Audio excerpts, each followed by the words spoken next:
4 pumps open, and the route I took, there's this white truck in front of me, and the guy's obviously sitting there, and he's blocking my way. And I couldn't get to my gas pumps. I'm in a hurry. And he's just sitting there, and he wouldn't move.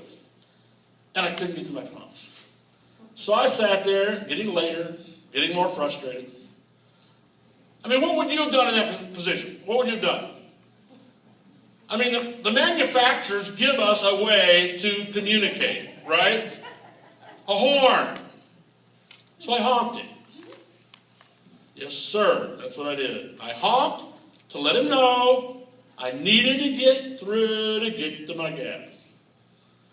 But no sooner than the honk stopped, I see there's this other vehicle backing out of a parking spot in front of the truck.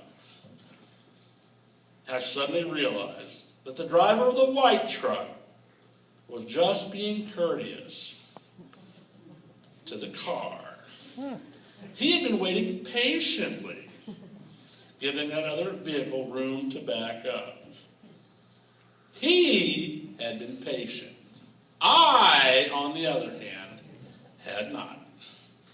I had acted like a jerk. I had been stupid. So, applying that to our text this morning, we read a story of a woman who acted stupidly. Her name was Martha. Now, in fairness and full disclosure, I got to tell you, I'm kind of partial to Martha. Always have been. In fact, I read Martha, I read it as Marcia. We have a great friend. And I don't know, whenever I hear the story, I think of my friend Marcia, because she's always busy. But I never heard her complaining like this. It's just the busyness of it. So, anyway, I'm kind of partial to Martha. Now, she hadn't started out to be foolish in this story. She'd actually been trying to be a very gracious hostess to Jesus and his disciples. They'd been traveling across the countryside, and Jesus had taught all these crowds, and they stopped there in Martha's village. And then she invited them over for some food and coffee and rest a little bit, and she began to prepare a meal for them.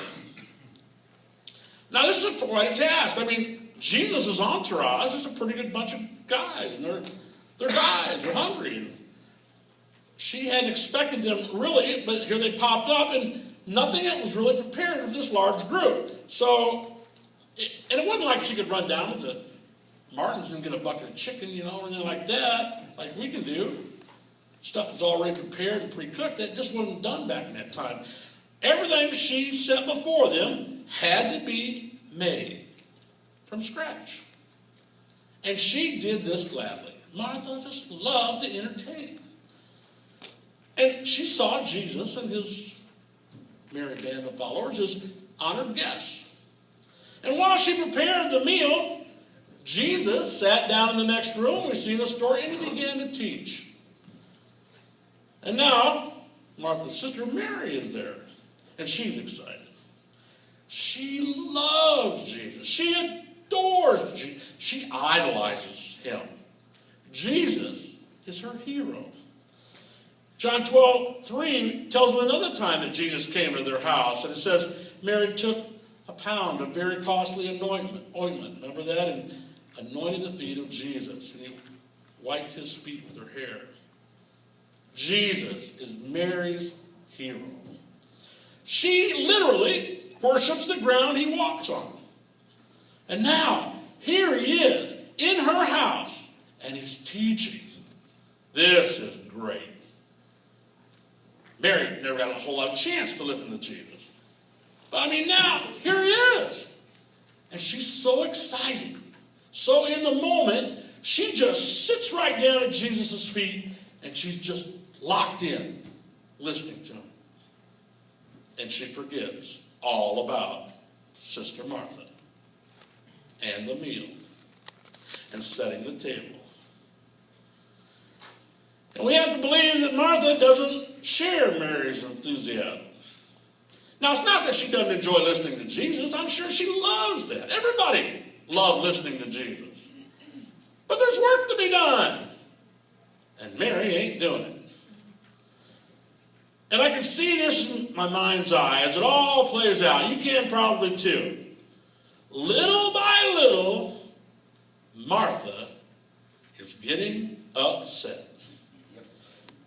finally mad, she starts by making little noises in the kitchen to express her displeasure, kind of get Mary's attention. Maybe she sets down a pot on the table really hard. Bangs a few utensils in the wash bucket. You can see this small frown begin to play at the edge of her lips and around her eyes. And she's putzing around the kitchen. She glances in the other room trying to catch Mary's eyes. And all she sees is Mary just sitting there, doing nothing. And the look she gives her sister, you can only imagine. The eye. Dark, ugly looks. She probably steps over the fire and vigorously stirs the stew, and probably maybe too vigorously. Some of the stew slops over the edge of the pot. She angrily wipes it up with a cloth, getting all the matter, just building. Maybe she burns her hand a little. And then in her anger, she wads up the washcloth, throws it in the wash bucket, and she probably misses. You see the picture going on here? None of you probably have done it like this, but that's why I'm trying to paint this so you can get a hold of it.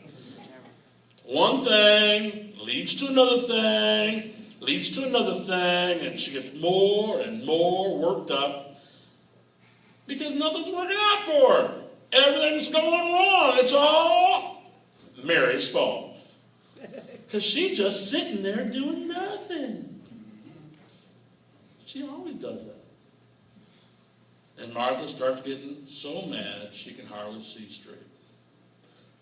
I mean, what else would cause her to finally, she just can't take it. And she stomps right over to Jesus. Did you ever stop to think about this picture? Jesus is in there, people around, he's teaching, and here comes Martha. Lord, don't you care that my sister has left me to do all the work by myself? Tell her to help me. I mean, she's totally not even going to look at her sister now. She's going right to God. Yeah. God, tell her. Going to order God around a little bit. Now, this is wrong on so many levels. It's really hard to know where to start. Martha has lost her temper. She's pitched a hissy fit in front of her guests. But worst of all, she's forgotten who's in her house.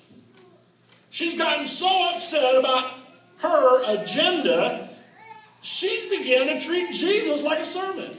She tells him what to do. He told her to come and help me, she says.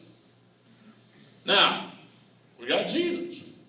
He's faced with one angry woman. Look how he handles her. He says to her, Martha, Martha, twice. You are worried and upset about many things, but only one thing is needed. Mary has chosen